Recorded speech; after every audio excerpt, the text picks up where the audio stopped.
It's the Winning Ticket Podcast, where having fun is minus 1,000. With your hosts, Dean Contrino, Joe Hoffman, Zach Nasiolo, and Johnny Della Luna.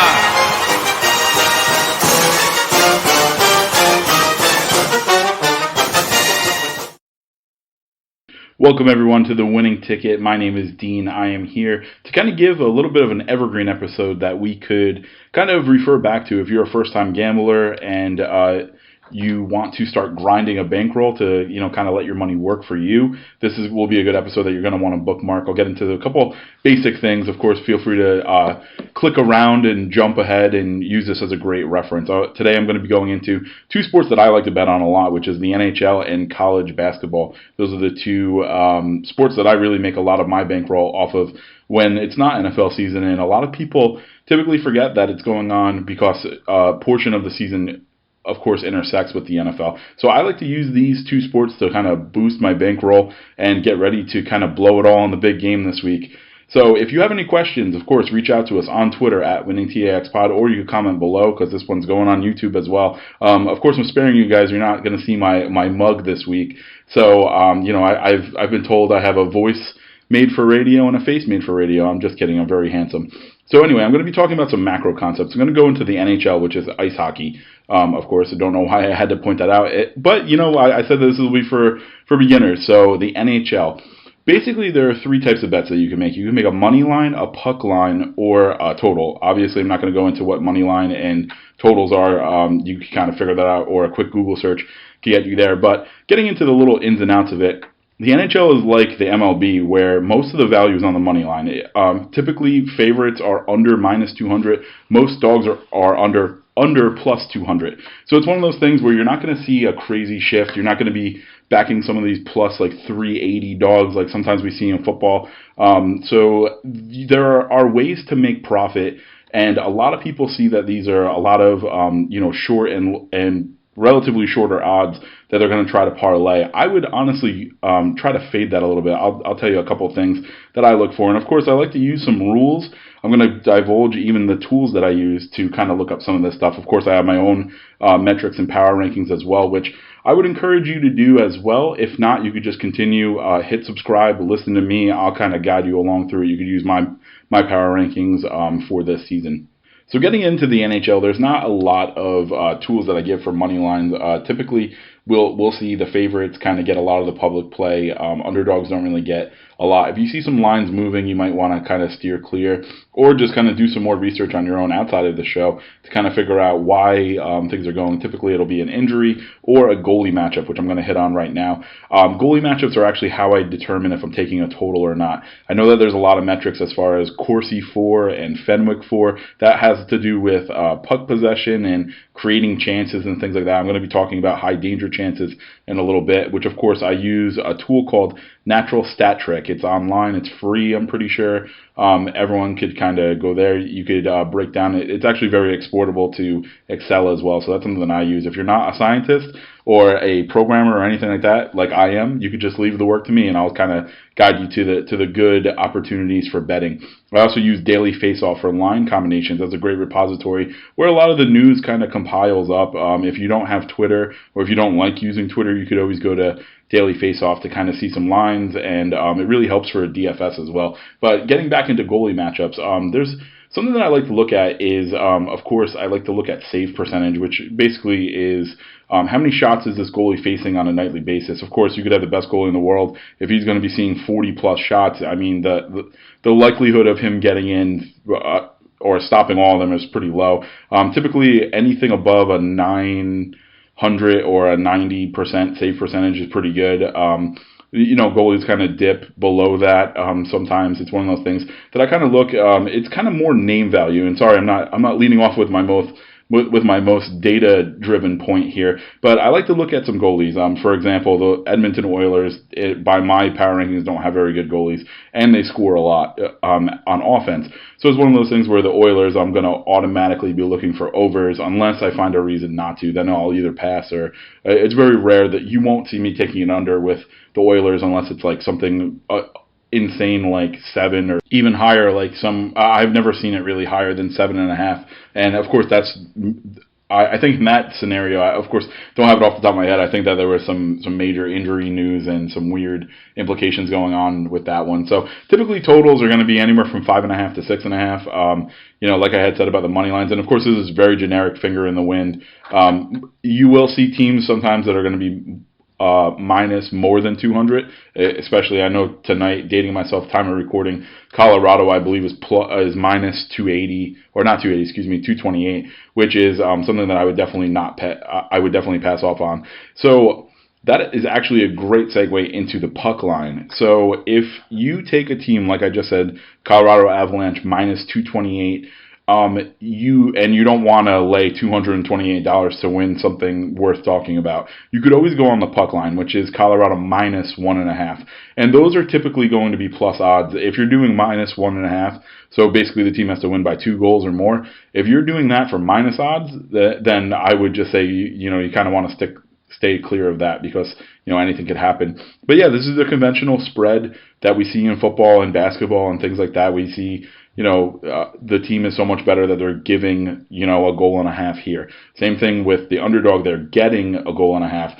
Now that's something that's going to be my first rule. I never take an underdog plus 1.5. You can, but in my opinion, it's so fluky, the difference between 1 and a 2 goal win, that taking plus a goal and a half for minus 200 or so, that's really not good. I do have an example that I pulled aside. Let's take a team that's minus 160 on the money line, and they're winning 2-3 with 3 minutes left in the third. The trailing team, which would be the underdog, they might pull the goalie, which is a high volatility opportunity. Typically, some coaches do 3 minutes, some do 2, some, they can't clear the puck and they can't get the goalie out. So, sometimes you only get maybe 40 seconds of empty net time. But typically, I like the coaches that kind of go for it and gamble and go for, the 4.5 minutes of empty net, trying to create an opportunity so that they could have an extra attacker to score and make it 3-3 and kind of play for overtime. But what ends up happening is that, of course, the net is empty, so there is a good chance that the favorite will score an empty netter. Now, of course, there is also the chance that the team just blows their doors off. In the same scenario that I'm saying about the Avalanche, they could win this game, 5-2. And never have it in doubt, or they could be up 4-2 and then score an empty netter. So I do have some stats on empty netters in a little bit, but it is one of those things that I do look to certain teams that are. It's a good way to kind of get rid of the odds, and then also I like to think about how the game script is going to be. If it's an over game script, laying the 1.5 is okay. That's usually a good way to get at it. If it's a team that's very good at scoring, like for example, I hate to pick on the Oilers, but let's use the Oilers again. If they get an extra attacker on, now you have odd man rushes all the time, and it's one of those things where their goalie isn't very good anyway. If they can keep the puck in the zone and create more chances, they have a really good chance at scoring. If you take a team like the Rangers, and they pull their goalie, I think that there's a really good chance that they're going to be giving up an empty net goal rather than tying the game. So that's something that I kind of factor in, and of course you're going to get a better feel as you watched more and kind of play more a little bit into this. So far this year there have been 12 empty net goals, 3 of which have been scored by Philly. So I have the Flyers circled as a good favorite moving forward, and of course that's benefit of them having a pretty easy, I don't want to say easy, but a pretty soft division. I mean, they get to play the Islanders, Rangers, Devils, Penguins. They get to play a lot of those teams on back-to-backs and stuff. And of course, if you get 2 against the Rangers, 2 against the Devils, and then split with the Islanders, that could be a really good opportunity to score a lot and cover a lot. So my whole thing too, again, getting back to the rules, I typically don't take money line teams that are longer than minus 180 unless I really feel strong and I want to do a parlay with some of those. I already had said that backing the team getting a goal and a half is really not very profitable, especially because you have to lay the minus 200. At that point, it's kind of similar to what Joe says on the NFL episodes. If you have to buy a point or if to buy a goal, it's one of those things where maybe you're just forcing it and you should really just look to the other team because, let's take this scenario. You get a team that's minus 180 on the money line, but the other team to cover is, minus 160. You might just want to lay the 15 cents to $1 and just, take the favorite to win outright rather than hoping for a 1-goal game. It's really not a profitable strategy. And then my final tidbit on the NHL this year, and of course it's a lot harder once I started talking to kind of talk about the NHL as a whole, but not get team specific. Aside from my examples, another great opportunity is if you really think an underdog will win, you could bet them on the reverse puck line, which is -1.5, because like I had said, the jump between winning outright and winning by more than one is actually pretty likely. So these are where you get those good opportunities where it's a plus 340 or higher bet that has a really good chance. I know that a lot of times I would stick to kind of something just for me to follow along. In my bankroll, I would do half units on one money line, one total, and then one puck line. Of course, laying the 1.5, not taking the goal and a half. So with those, some of those, my standard unit size, some of those have yielded about 14x on those parlays if they actually hit. If you could do a round robin with some of those. And of course, I just want to get into, when it comes to betting any sport, you're going to want to stick to a standard unit size. Don't bet outside your means. Like I had said in the beginning, if you're just a guy that comes in and drops, a 50 burger every once in a while, maybe you might want to rethink your strategy unless you're like 80% there. So yeah, this is kind of more for the everyday guys. You want to stick to your standard unit size. You want to go with something that you really like. Of course, on Action Network, which is an app, you could follow me. I'll probably post what my username is. I believe it's something winning ticket related. I know what my profile picture is. But anyway, you're going to see that I have, hundreds of plays on any given 30-day rolling. So I have a relatively small unit size. Whereas if you're more of a pick your spots better, like I know Joe is, I know John is, they have higher unit sizes than me because they really do like a 5 to 6 plays per week or month or so. So that's kind of my NHL tidbit there. I'm going to transition over to college basketball. And of course, this is easily my best sport from a betting perspective. So really to kind of write down my rules, this was a little bit challenging for me, but here's what I kind of follow. First of all, you're going to want to check some of these tools. KenPom.com is what all of the experts use. It's a great database from Ken Pomeroy. He fills it out. I believe it's like $10 a year to have it. That's really the Bible for college basketball. Of course, there are some free ones. I know Torvik basketball is a good one, but that takes out pace, which I actually kind of use pace as a measuring stick, and I know that there's also other ones like the Net, and I believe the NCAA just has a regular old like stats website as well. But getting back to my college basketball rules, I like pace of play, and I think that this will be dictated by the guards. This is something that I kind of prescribe to every single time that I'm going to bet. I really think that college basketball is handled by the guards. If you have one that could dribble, penetrate, and make good decisions, not turn the ball over, things like that, you're going to win more often than not. And of course, I know you may be thinking, don't be overwhelmed by that. There's 357 teams. I don't expect everyone to know the 1 and the 2 guard. I pick my spots. I pick a couple teams that I follow, and more specifically, I pick some conferences that I follow. I know the Southern Conference is one that I love. The Missouri Valley Conference is another one, and then of course the big ones that you can kind of just search college basketball on your podcast app, and you will find a ton of different podcasts that will cover the SEC and the Big Ten and things like that. But it's one of those things where, and that's another key piece that I want to say, there are 357 teams.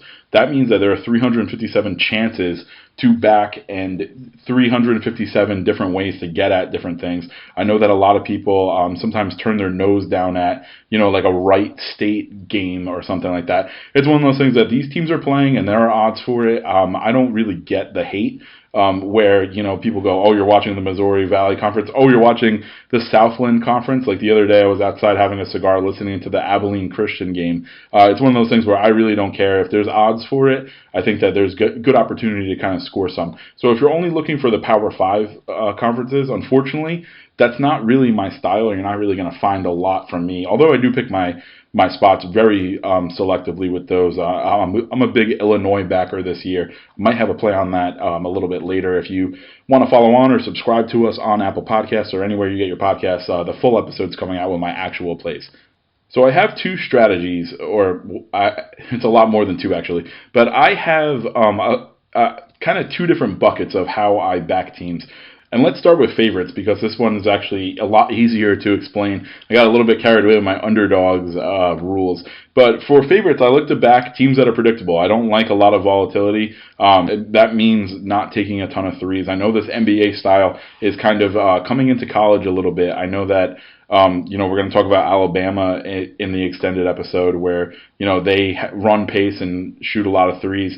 Another team that comes to mind are the Akron Zips, who shoot a ton of threes, and it's one of those things where when they win, they could blow a team out, but when they lose, they have a loss to the 311th ranked team in the nation this year. So it's one of those things where, as a favorite, I like to kind of steer clear of these teams that could really, beat anyone in the nation and lose to anyone in the nation on a given night.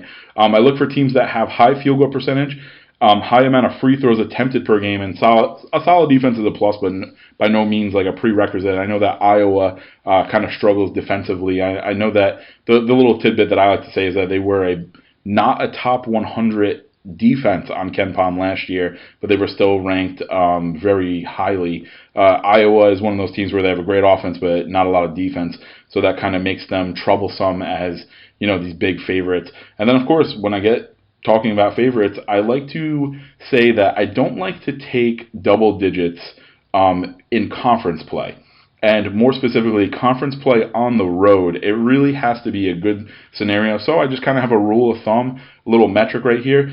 If the team on KenPom is ranked more than 2.7 times their opponent, for example, Team 100 playing on the road as a double-digit favorite against Team 270 or lower, then I would actually take a deeper look at that and try to figure out, can they dictate the pace? Do they score very consistently? And, what have you there. But typically for favorites, I like to avoid double digits in conference games. I like to avoid double digits on road games unless it passes that metric right there. Or, of course, all of this has to be with a star that says, unless there are other mitigating factors, like I know with COVID, there's a lot of different guys in and out. I know with injury news, there's a lot that's kind of underreported. So it's definitely something that you could benefit from following us on Twitter. Or we don't really post injury news or anything like that. So you're definitely going to want to be subscribed to this channel where I could update you from a weekly Snapchat. And then also when we launch the Patreon, you're going to want to get on that because there's going to be more audio like this.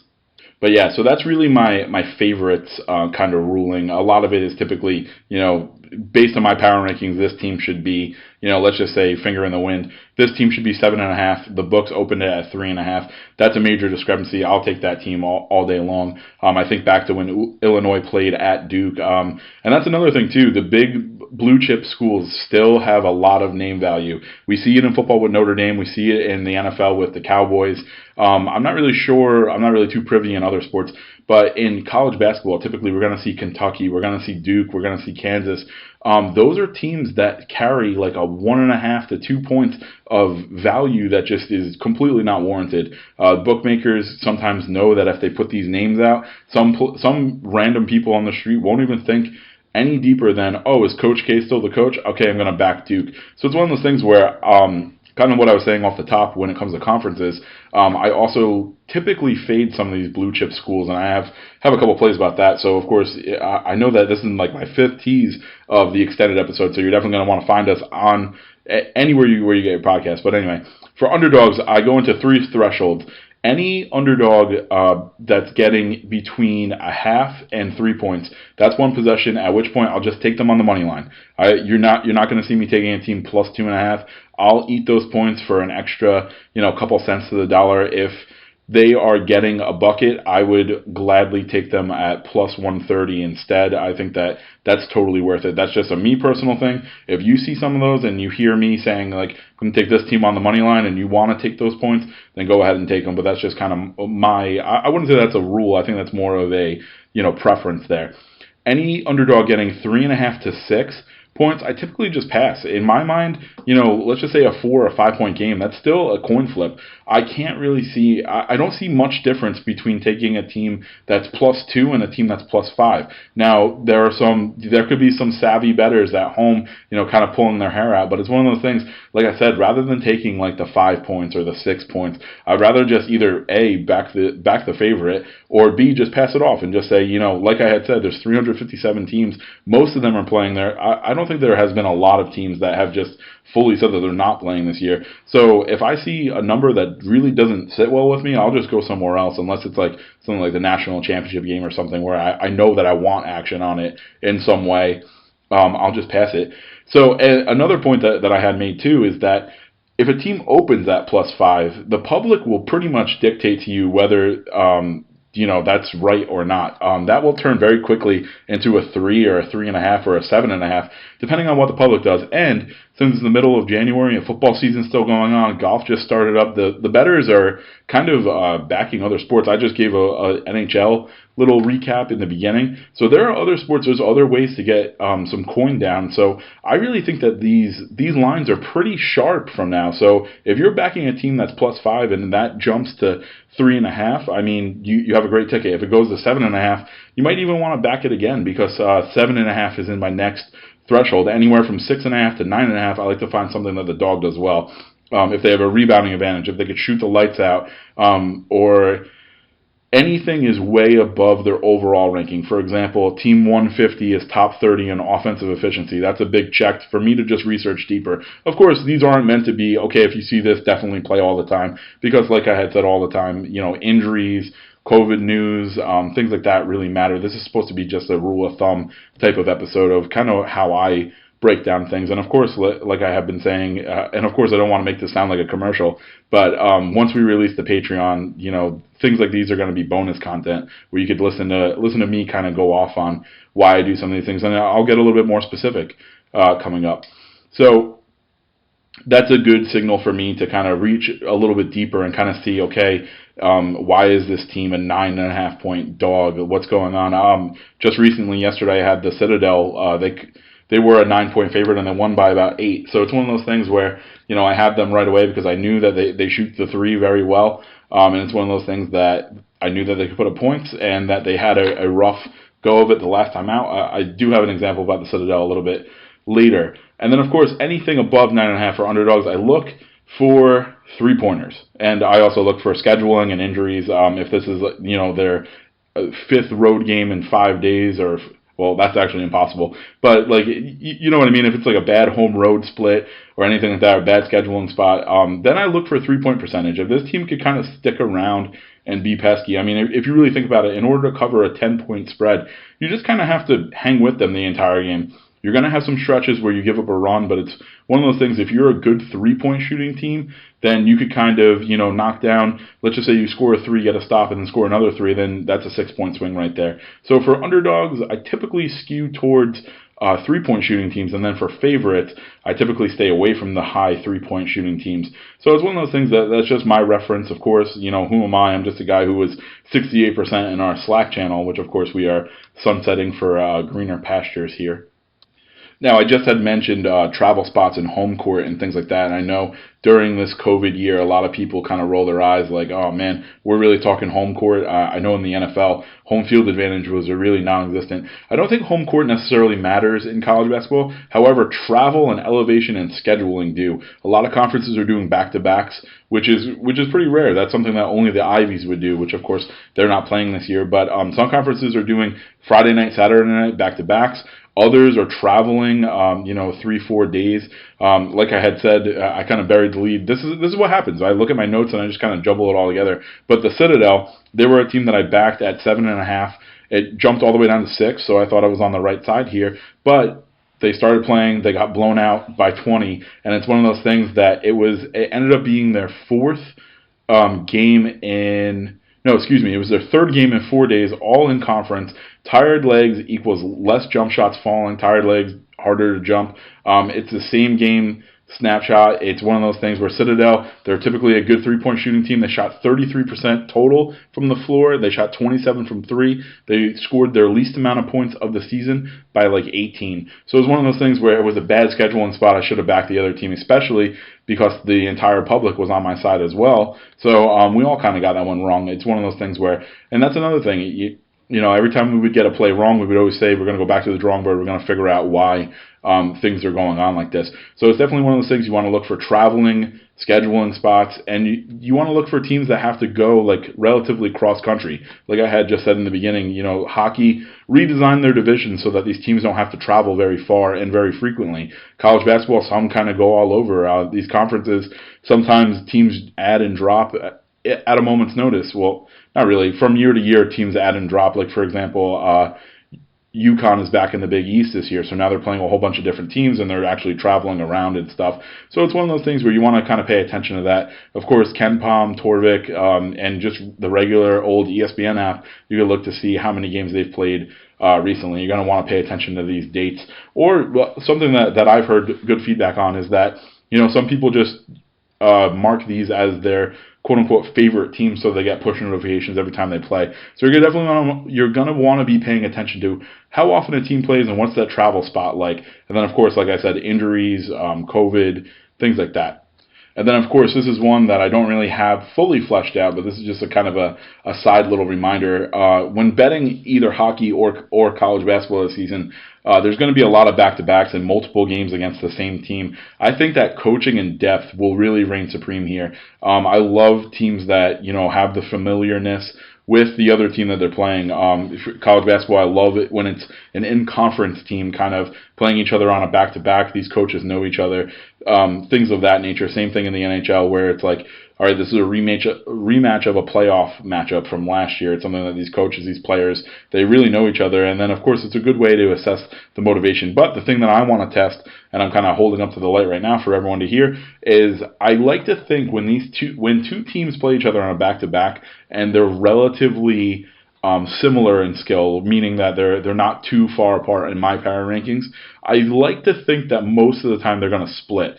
So, for example, if you get a team in college basketball where they're playing a Friday night and Saturday night, if on Friday Team A wins by 10 and they were underdogs, the next day that's a good time to back the favorite because, one, people will look at the last game and go, okay, well, that team already beat them outright. I'm going to bet them on the money line. So then you're going to get the favorite at even a cheaper price than the day before. And really nothing has changed. It's just a reset. If anything, it's a little bit less depth and a little bit more fatigue. Once fatigue sets in, then it's just all pure talent there. So I love scenarios when it's dog wins the first game. I like to back the favorite. And then just in general, if the favorite wins, then maybe take the other team with the points. Of course, that's very, very general. I'm going to be getting into it a little bit more.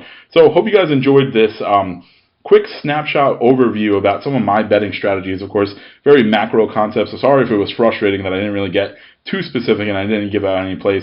So if you're listening via the podcast, just wait a couple seconds. I'm going to get into the plays for this weekend. If you're listening on YouTube, welcome. There's going to be more content like this, so you're definitely going to want to subscribe and reach out to us on Twitter at WinningTXPod, Instagram WinningTXPod, and find us on any podcast app.